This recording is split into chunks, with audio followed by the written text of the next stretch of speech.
Em nome do Pai, do Filho e do Espírito Santo. Desde que o mundo é mundo, nós já tivemos muitas pandemias. Duas dessas pandemias estão na Bíblia. A primeira pandemia está no livro dos Levíticos, capítulo 13 e 14, 1400 anos antes de Jesus Cristo. É uma pandemia chamada em hebraico Tsarat. A segunda pandemia nós vamos estudar ela agora, porque ela é igualzinha à nossa pandemia de Covid-19. Ela está no livro do profeta Joel, capítulo 1, 2, 3 e 4, 350 anos antes de Jesus Cristo. Bate no seu peito e diga comigo: 350 anos antes de Jesus Cristo, aconteceu uma pandemia que o Moisés vai nos explicar agora, igualzinha à pandemia de Covid-19. E a resposta de Deus para aquela época é a mesma resposta de Deus para a nossa época. Metade não abriu a boca, não respondeu nada. Eu me arrependi de ter vindo com dor. Abra comigo, por favor, livro do profeta Joel, capítulo 3.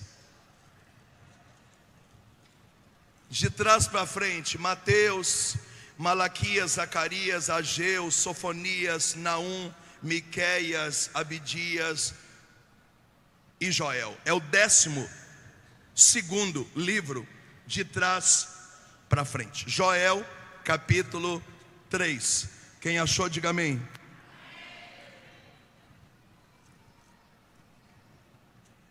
Pelo menos vocês aqui, diga amém, porque aí eu prego para vocês me ajudar. Amém. Depois disso, derramarei o meu espírito sobre todos. Os vossos filhos e as vossas filhas profetizarão. Os vossos anciãos terão sonhos, e os vossos jovens verão visões. Também sobre o meu servo e a minha serva derramarei naquele dia o meu espírito. Farei prodígios no céu e na terra, sangue, fogo, coluna de fumaça. O sol aparecerá escuro, a lua será ensanguentada, antes que chegue o dia do Senhor, grande e terrível. E todos aqueles que invocarem o nome do Senhor serão salvos. E lá em Cuiabá ficará um resto, disse o Senhor. Em Cuiabá, os sobreviventes que ele convocar. Palavra do Senhor. Beije sua Bíblia e pode aplaudir a palavra do Senhor. Aplaude de verdade.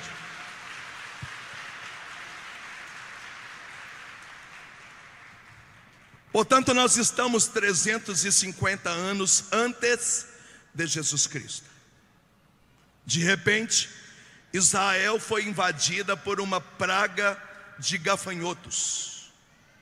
Ao contrário da nossa pandemia, que é um vírus que veio de fora do país, aqui nós sabemos qual é a causa.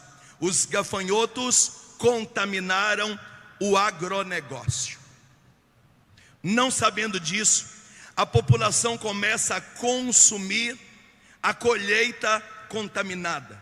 Os silos ficaram contaminados. A Bíblia diz que o centeio, a Bíblia diz que o trigo, o algodão, a cevada, todos ficaram contaminados. E a população começou a morrer maciçamente. Nesse momento não tem secretário de saúde. Quem atesta se a pessoa está contaminada ou não? O sacerdote. Então, a Bíblia diz que a pessoa contaminada, depois de alguns dias com febre, já começando manchas vermelhas na pele, desembocando em perebas, brotoejos, caroços, se atestava diante do sacerdote, e o sacerdote dizia: isso aqui faz parte da pandemia que nós estamos vivendo. Então ele era afastado para o acampamento. Qual que é o nome disso? Distanciamento social. No acampamento ele ficava por 14 dias, período de contágio. Os homens precisavam colocar uma espécie de um babador na barba, e as mulheres não podiam sair do acampamento sem véu. Qual que é o nome disso? Máscara. E durante 14 dias, nessa pandemia trazida pela infestação de gafanhotos no agronegócio, Israel agora está vivendo um dos períodos mais tristes da sua história. Pergunta para quem está do seu lado: você está entendendo ou não está entendendo? Neste momento nós estamos com dois problemas. Quantos problemas eu disse? Nós estamos com um problema dentro da igreja, mas estamos com um problema fora da igreja. Dentro da igreja, as pessoas abandonaram o altar.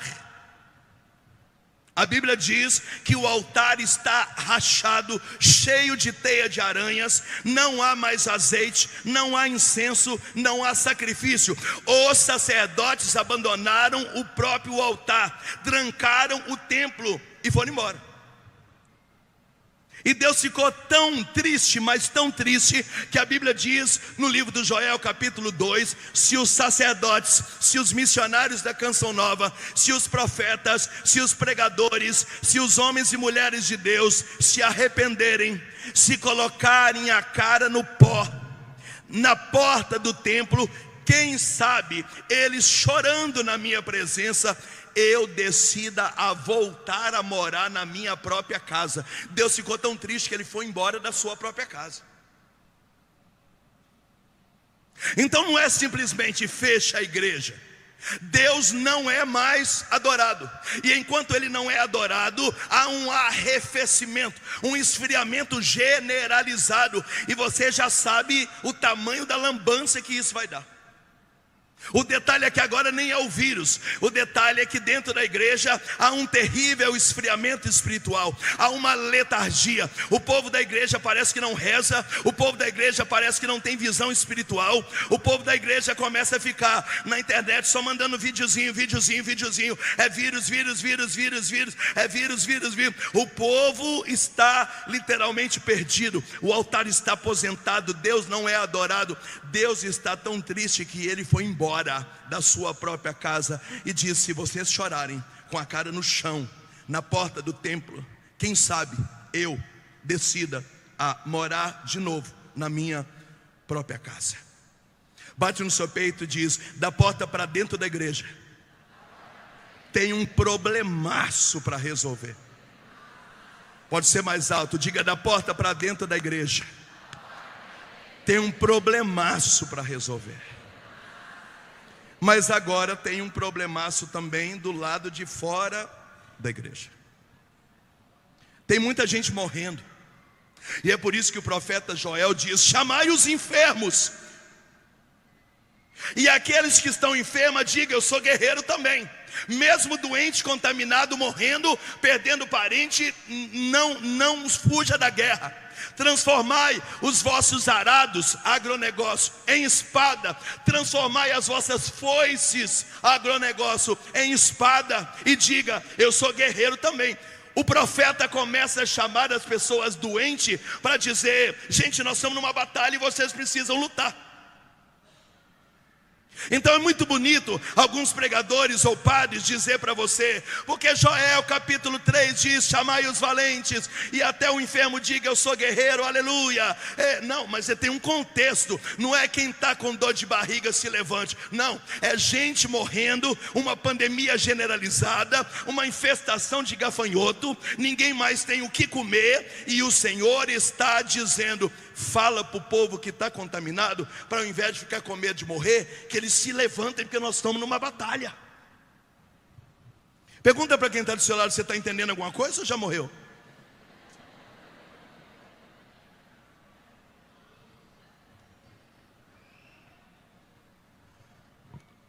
E agora a população não tem mais o que comer. Automaticamente o pouco que eles têm o que comer, o preço. O óleo que custava R$ 2,90 foi para R$ 13. É o que temos. Comprar ou não comprar, é o que temos. Automaticamente gerou uma crise política e econômica. Israel agora está quebrado. Israel não tem o que comer. É por isso que Joel fala do lamento do povo. Como daremos água aos nossos asnos? O que daremos a comer aos nossos novilhos magros? É o dono do gado dizendo: o que a gente vai dar para esses bichos comer?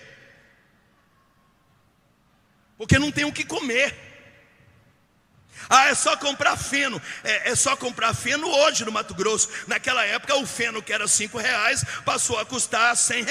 É pegar ou largar, é o que temos. Então, do lado de dentro da igreja, um terrível esfriamento. Deus abandonou sua casa, o culto não existe mais. Do lado de fora, gente morrendo, a pandemia se espalhando, alguns no acampamento usando máscara, no período de contágio, e não tem comida, crise econômica, crise política. O cenário é um cenário de guerra. Eu estou explicando para você, Joel capítulo 1, 2, 3 e 4, 350 anos antes de Jesus Cristo. Você me deve um pix. Eu estou ensinando a Bíblia para você. Fala para quem está do seu lado: esse Moisés é muito bom.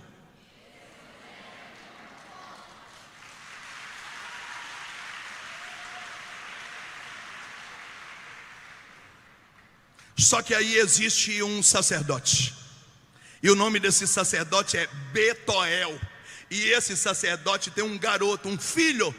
E qual é o nome do filho? Joel. Eu acho que Joel era da Canção Nova de Cuiabá. Joel falou: gente, a gente precisa fazer alguma coisa, vamos orar. A Bíblia diz que Joel juntou meia dúzia de vocacionados da Canção Nova e subiu. E enquanto Joel estava no monte, a profecia chegou. Prepara para receber. Olha a profecia. Depois disso, disse o quê? Do cenário da pandemia. Deixa eu parafrasear para você. Depois do cenário da pandemia, diga aleluia, eu derramarei o meu Espírito Santo sobre todos.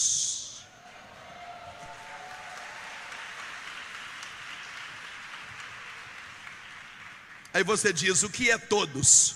Ele começa a explicar. Os filhos e as filhas, aqui ele está falando das crianças, elas vão profetizar.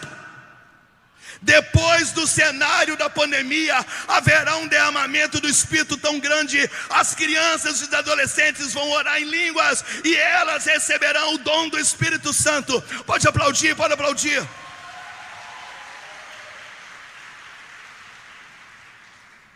Eu sou testemunha disso, e claro que o Padre Roger também. A multidão de crianças apaixonadas pelo Tio Moisés já chega nos eventos com cartinha, desenhos. Eu recebo vídeo dizendo: meu filho é autista, a única forma dele ficar quieto no sofá é escutar você. Ele ora em língua com você. Esses dias eu recebi um vídeo de uma criança adotada por uma médica, um menino especial com síndrome de Down. Esse menino, eu faço com a toalhinha, pá, e o menino, eu falo: chupa essa manga, o menino, manga. Depois disso, 2 pontos, cenário de pandemia, eu derramarei o meu Espírito sobre as crianças profetizarão, as crianças receberão o dom do Espírito Santo. Fala para quem está do seu lado: será um avivamento tão grande que vai pegar crianças.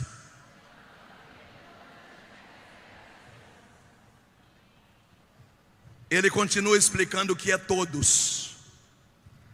Ele sai de criança e vai para os idosos. Ele diz: os anciãos. Ancião é uma forma educada de falar velho. Os velhos sonharão sonhos no Espírito. Ele não falou que a velharada vai ficar em casa jogando bingo, mexendo no celular, brincando com TikTok, nem apostando nesses bet da vida. Não, ele diz que os anciãos receberão um poderoso Pentecostes, e os anciãos vão sonhar sonhos espirituais. Ele está falando que os velhos terão dom de palavra de ciência com o Espírito Santo, que vai ser derramado no cenário pós-pandemia.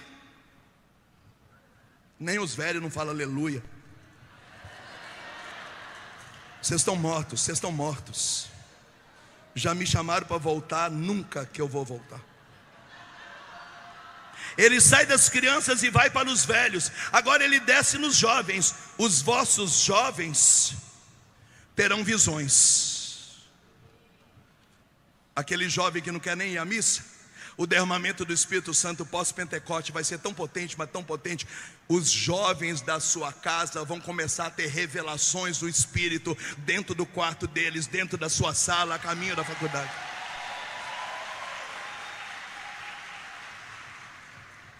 Ele falou das crianças, subiu para os velhos, desceu para os jovens, e agora ele disse: também os servos e as servas receberão o Espírito Santo naquele dia. As pessoas na roça, as pessoas no agronegócio, as pessoas na fazenda, os caseiros, os funcionários das empresas, as pessoas nos galpão, a pessoa no aeroporto, a pessoa na sala de aula, as pessoas nos colégios. Diz aqui: eu derramarei o Espírito Santo sobre os servos e as servas, os funcionários, os colaboradores. Haverá um Pentecostes em massa, em massa.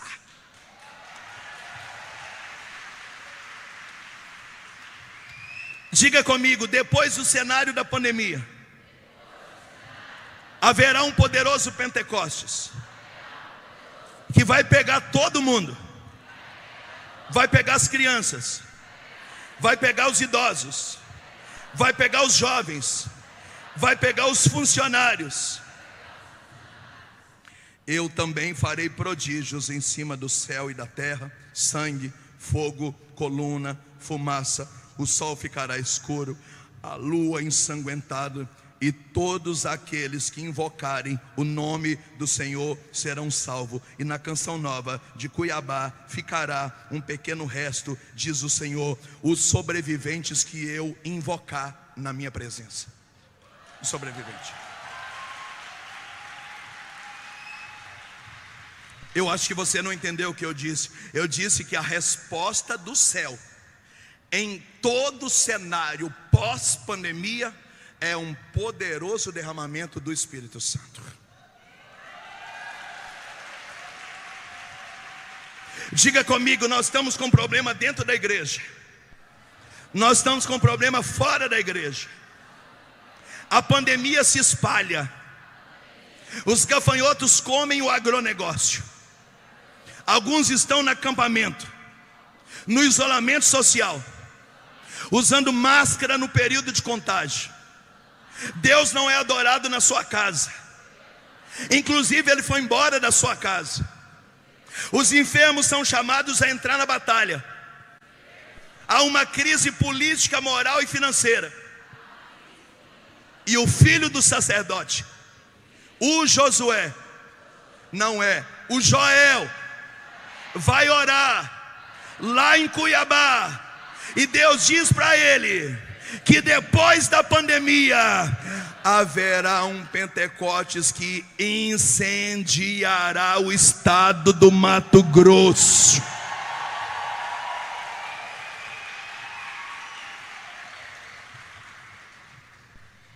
...350 anos se passaram, Jesus nasceu. 2024, 2021 anos se passaram, pandemia. Responde para mim: a nossa pandemia é igual ou não essa que a gente está estudando? Vamos fazer uma análise. Da porta para dentro, os problemas são os mesmos? São. Ai, Moisés, eu estou feliz demais, que depois da pandemia o povo está com muita sede. O povo não está com sede. Não se engane. O povo morreu.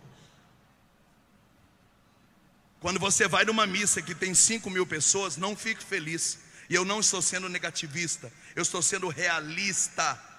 80% de quem está ali não segue a fé.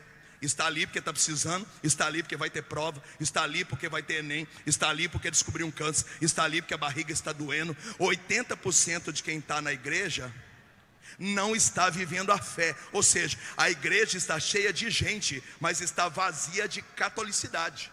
É como se fosse e não é. Então essa ideia de evento grande, eu não me encanto com isso. Se eu chego num lugar que tem 10.000 pessoas, eu foco numas 300. Porque ali tem buscador de cura, ali tem gente de pecado mortal, ali tem gente que não se arrepende, ali tem gente que não confessa, tem gente que não é dizimista, tem gente que não comunga. Está ali por quê? Está ali porque é cura, libertação, poder e milagre, aleluia. Mas esse povo não tem dignidade religiosa. E aqui eu vou fazer um desabafo como pregador. O povo está tão morto, mas tão morto, mas tão morto, que as pessoas não conseguem abrir a boca. A boca.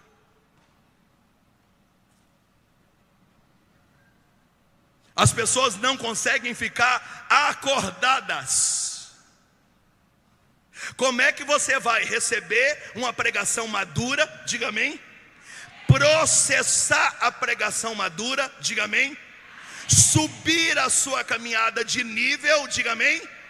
Se você não consegue ficar acordado para ouvir uma pregação. Liga lá a Canção Nova. Os câmeras só pegam a gente dormindo.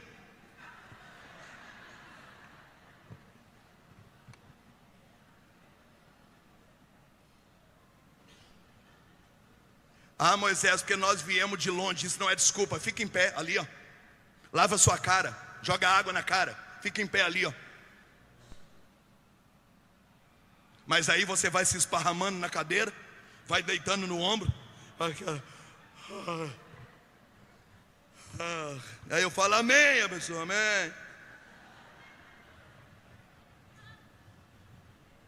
Depois da pandemia, as pessoas não conseguem ficar nem acordadas. Imagina se elas vão aguentar perseguição, nova ordem mundial, martírio. Como é que vai brigar com o diabo alguém que não consegue lutar contra o próprio sono? Fala para quem está do seu lado, você não faz nem o básico. Nem o básico você não faz.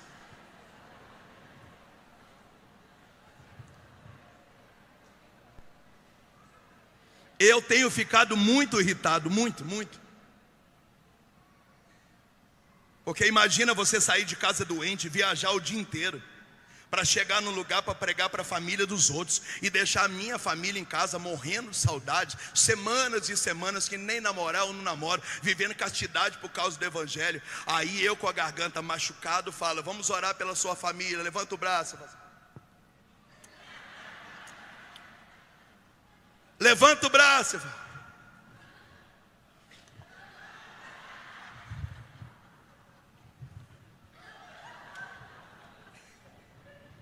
Esses dias eu fui pregar um encontro diocesano da renovação carismática só para servos. E eu meti fogo na pregação e nós começamos a orar. E eu falei, a chapa vai esquentar. Falei, abra a boca, gente. O povo olhou para mim.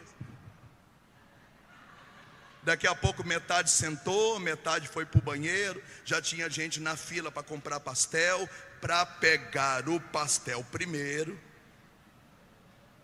E o idiota aqui acreditando que o Espírito Santo vai botar fogo naquela cidade. Enquanto isso, da porta para dentro, até Deus abandonou o templo na pandemia de Joel 1, 2, 3 e 4.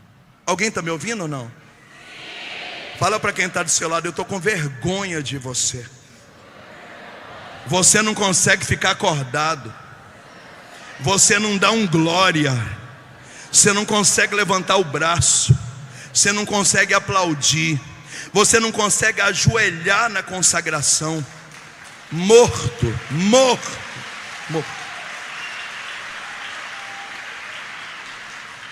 Quem é que pode mudar a história da porta para frente da igreja? Um poderoso derramamento do Espírito Santo. E existe aqui alguns problemas que naquela época não tinha. Ali o sacerdote trancou a igreja e foi para casa. Aqui não. Nós estamos no mês de setembro, e esse ano, de janeiro a setembro, já suicidaram no Brasil 47 padres. E os que não suicidaram estão com crise, outros com síndrome do pânico, outros com síndrome de burnout, esgotamento. Aí a gente acusa um sacerdote quando ele larga a batina, mas o padre chega numa paróquia e ele fala: vamos fazer vigília. O povo: vigília acaba tarde, meu bairro é perigoso, meu marido não gosta que eu venha, eu tenho medo de vir sozinho, não vão fazer vigília não. O padre fala: então não vão fazer vigília. Eu quero celebrar todo dia. Celebrar todo dia é cansativo, porque a gente que é mãe, a gente que trabalha. Aí o padre: não vamos celebrar todo dia. Ou um cara desse se mata, ou ele abandona suas convicções, porque ele olha para as ovelhas não querem Deus, o povo da igreja não quer Deus. Os meus amigos padres me mandam um áudio dizendo: reza para mim, eu não aguento mais minha paróquia é só fofoca, é só encheção de saco, o que eu faço? Falei: pede Deus para mandar uma bola de fogo e matar todo mundo, padre.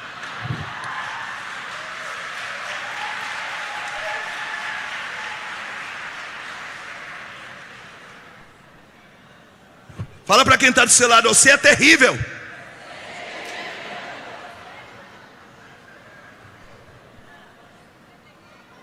Agora em setembro tem eleição diocesana na maioria das comunidades, dos grupos de oração da Renovação do Brasil inteiro. Você sabe o que está acontecendo? Quem deveria ganhar está tirando o nome porque não quer, o outro está tirando o nome porque não quer. Aí alguém que já está cansado, doido para passar o bastão, vai ser obrigado a ser reeleito, porque ou ele assume ou não tem quem assuma. Isso é uma vergonha. Aí você vai dizer que o povo está com sede. O povo está com sede, o povo está morto.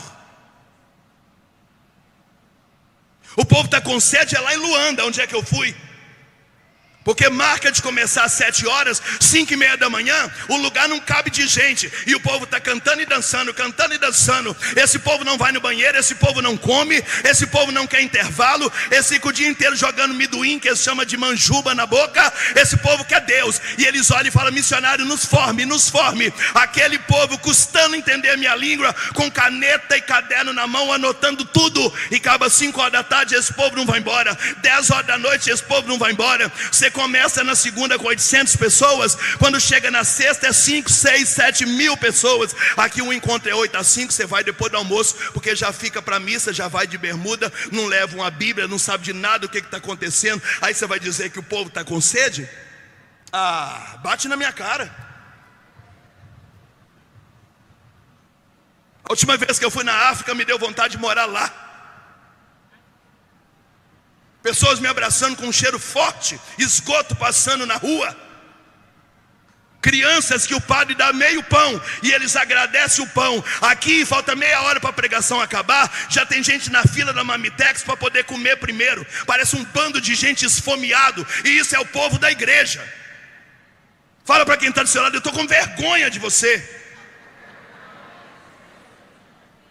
Na minha casa tem 3 mulheres e uma cachorra fêmea. Eu sei o que é absorvente e o que é menstruação. Nenhum ser humano joga absorvente no vaso, porque sabe que vai entupir. Mas todo encontro da igreja tem que avisar: gente, não jogue absorvente no vaso. Vocês acabaram de entupir um banheiro da Canção Nova. Semana que vem isso não vai nos dar um prejuízo. Eu fico pensando: qual é o nome do diabo que entra numa mulher para jogar absorvente no vaso?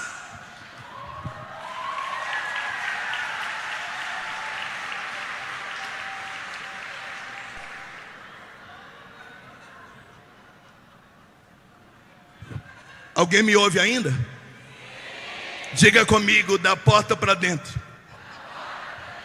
Um problemaço para resolver. E o profeta Joel, orando na montanha, o filho de Betuel teve uma visão que depois desse cenário pandêmico, o Espírito vai ressuscitar a face da terra. Eu estou aqui ainda porque eu creio nisso ainda, e eu quero saber se você crê comigo. E pode dar um glória a Deus quem crê nesse avivamento.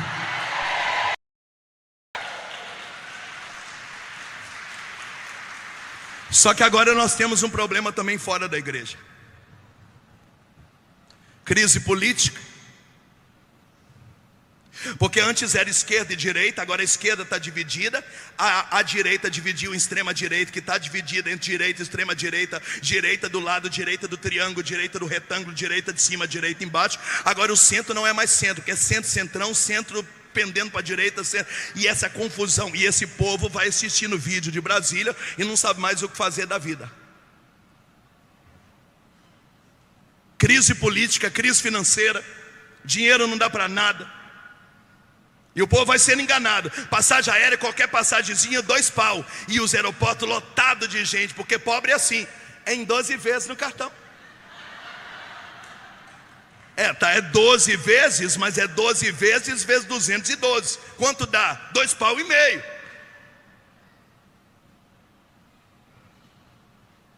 E algumas coisas que não tinha naquela época e tem nessa. Por exemplo, suicídio. O Brasil era o 17º, pulou para o 2º no ranking do suicídio. A estatística da Secretaria Nacional da Saúde diz que hoje no Brasil, a cada 56 minutos, uma pessoa suicida.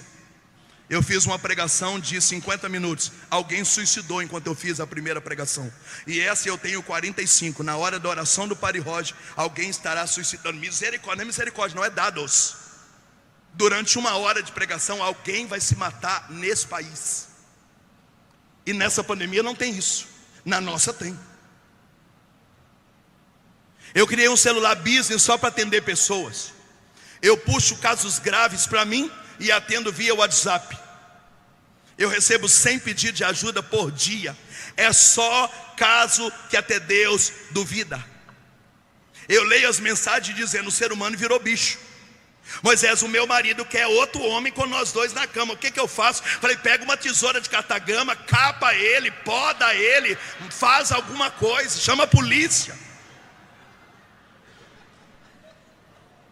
Outro dia a mulher falou para mim assim: então, e ele é servo. Eu falei: servo de qual demônio que ele é servo? Você sabe por quê? O Brasil cresceu 178% consumo de prostituição da pandemia para cá. Todo mundo está respirando prostituição, pornografia.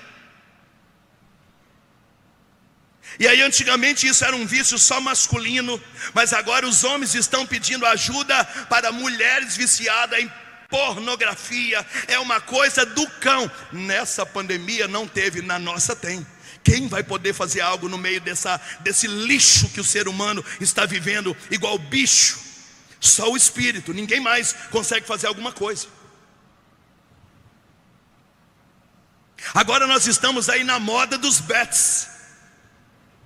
Você liga a televisão, não tem mais Palmolive, não tem mais Havaiana, não tem mais Banco Santander. Não, agora os bets, aposta, tomaram conta do Brasil. Chegamos agora a 58 empresas. Vai de bet, Idbet, Betfé, Betfá, Betano, Bet Nacional, Elizabeth, Diabetes, Bet que o parta, demônio da Bet, Bet demônio, capeta Bet.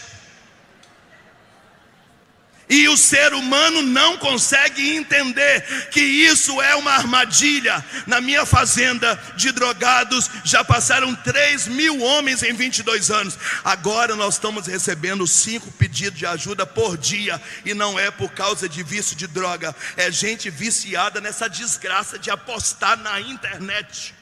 Inclusive aqui no meio de nós tem essas pessoas que apostam e acham que é lindo isso. Moisés em si tem algum pecado à aposta? Não, mas é um ciclo vicioso.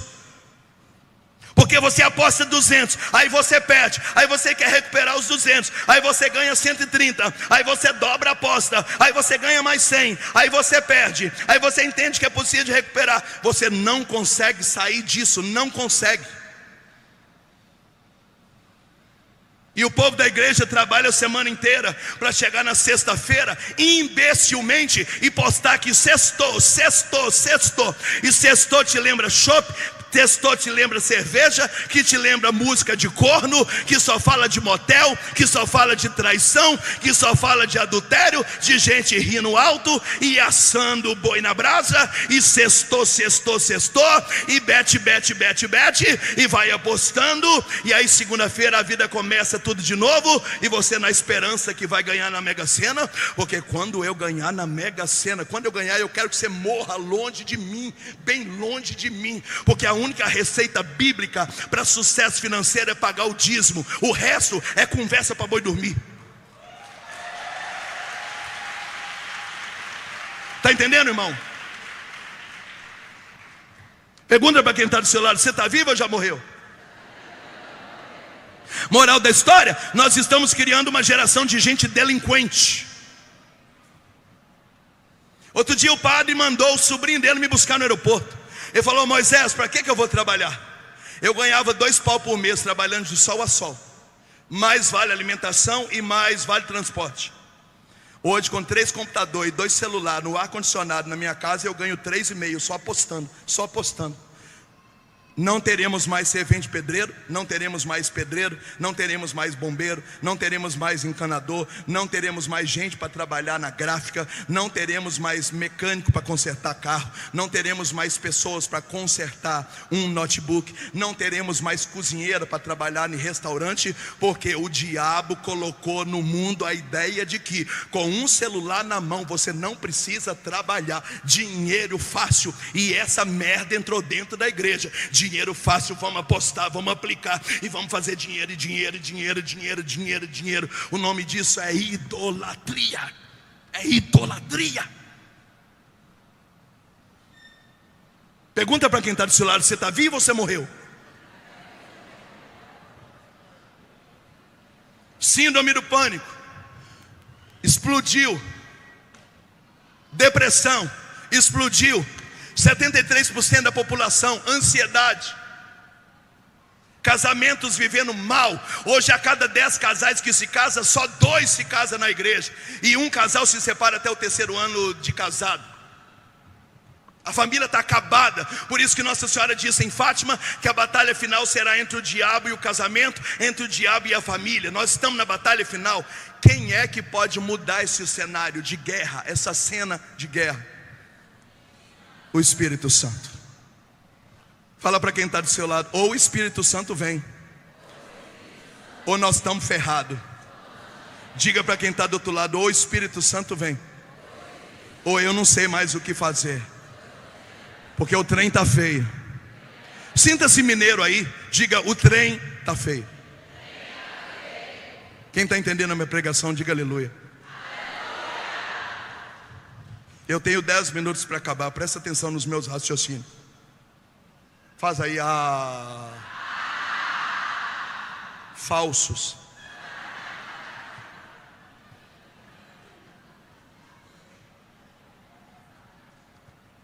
Todo cenário de pandemia, diga amém. A resposta do céu é derramamento do Espírito. Por quê? Porque o Espírito Santo é completo. Lembra na outra pregação? Verdade, pecado, justiça, juízo. Quem consegue pôr ordem nessa bagaceira toda? O Espírito. É por isso que você não pode mais empurrar a vida com a barriga. Você precisa começar a clamar o batismo no Espírito Santo 24 horas por dia. Toma banho clamando, vai queimando, vai molhando, vem Senhor, batiza a caixa d'água, racha a caixa d'água, e ele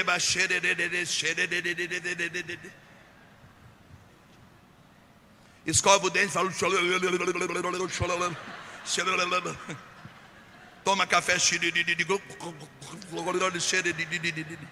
entra no seu carro,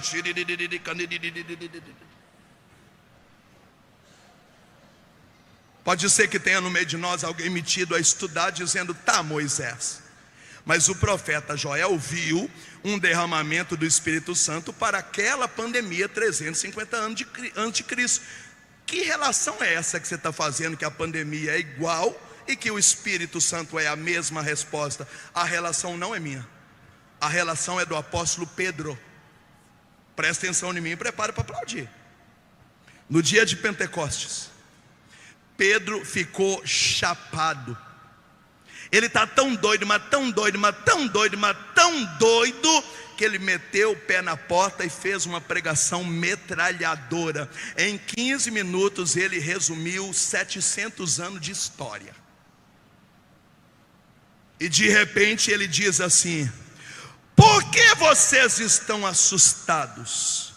O que está acontecendo aqui, diga aleluia, é aquilo que o profeta Joel já disse, diga aleluia, que também acontecerá nos fins dos tempos, 2024. Pode aplaudir, pode aplaudir, pode aplaudir. Quem está falando que o Pentecostes, que salvou o cenário pós-pandemia 350 anos antes, é o mesmo que vai salvar o nosso cenário pós-pandemia? Não é eu, é Pedro, no dia de Pentecostes. E todo mundo acha que, como Pedro é pescador, ele é burro. Ele não é.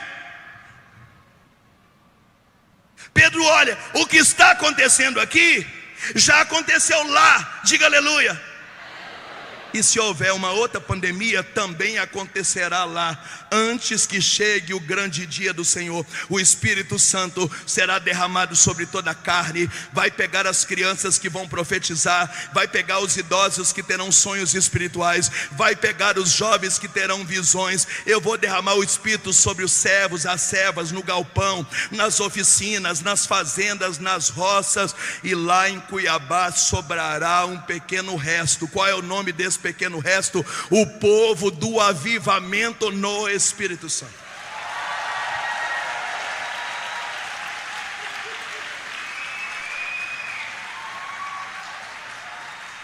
Sacode quem está do seu lado e fala: vamos para cima. Eu não sei você, mas eu ainda acredito no batismo no Espírito Santo. Esses dias para trás eu estava meio desanimado, conversando com a minha esposa, porque às vezes a gente sente que a gente grita e não dá fruto nenhum. Claro que dá fruto, mas a gente acha que não dá. Aí você chega nos lugares e fala: o que eu vim fazer aqui? Por que eu estou aqui? E aí Jesus falou para mim: prega para você mesmo.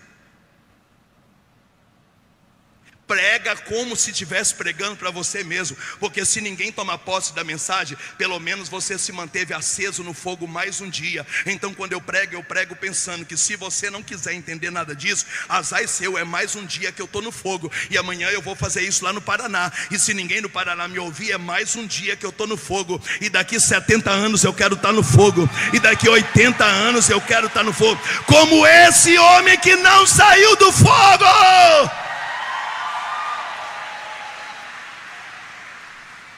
Eu tenho certeza que muitas vezes ele falou coisas misteriosas dentro da canção nova, e tinha gente dormindo, mexendo no celular, como se fosse um velhinho falando, mas enquanto ele falava, ele se mantinha vivo. Eu estou dizendo: não se preocupa com quem não te ouve, não se preocupa se a sua casa não quer. Fica vivo, e para ficar vivo tem que acreditar, e tem que acreditar, e tem que acreditar, e de novo, e de novo, e de novo, e de novo Cuiabá, de novo Cuiabá.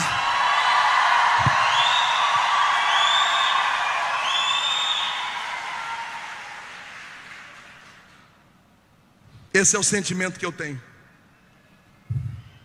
Se você não entendeu nada, eu me mantive naquilo que eu acredito, e está tudo bem. Eu não sei você, eu vou botar fogo no mundo. Eu vou virar o mundo de cabeça para baixo. Escreve isso aí. Eu vou botar fogo no mundo. Porque eu sou o cara? Não. Porque nós somos embaixadores de uma promessa. Um poderoso derramamento do Espírito, que vai ser amplo, vasto, que aconteceu naquela pandemia. E no dia de Pentecostes, Pedro diz que acontecerá nesse pós-pandemia. para resolver o problema da humanidade hoje é só um poderoso batismo no Espírito Santo. Fica de pé, vamos orar. Dá um abraço quem está do seu lado e fala: receba o Espírito Santo. Vamos para cima.